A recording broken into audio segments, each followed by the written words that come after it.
نوبتی برنامه خبری و تحلیل اطلاع را با مهمترین رویدادهای فرهنگی منظور شما می‌نماییم. در استودیو با خبرها سید احمد امین. امروز در برنامه چرا جوانان امروز از خدمت حربی سرکشی میکنند؟ چی باید کرد؟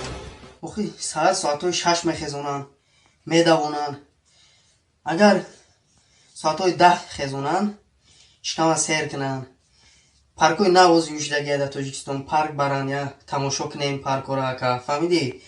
خیلی بو اگر بگیو دیسکا کلوب برن کالیان پالیانتیان بو بازمی یک را کش کردنیم که چسب اگر وای فای چسبونن انا بعد نگاه کنی چه خیلی دوام میرن خدمت میکنن دا به مسئولیتی یاری تاجیلی نسبت بیماران. شب خواب بودم یک تاسپم بلند شد اوچم سکوری را زنگ زد سکوری آمد یک اکولم کرد سحر میخیزم یا دستم نیست اکبر پیداست چیکو میکنم. سبب پاش خوردن اویله های جوان در چی باشد؟ سببش در همین بود که من گفتم زنم رو دخترچه تولد کن، اما زنم پسر تولد کرد. از همین سبب ما جدا شدیم.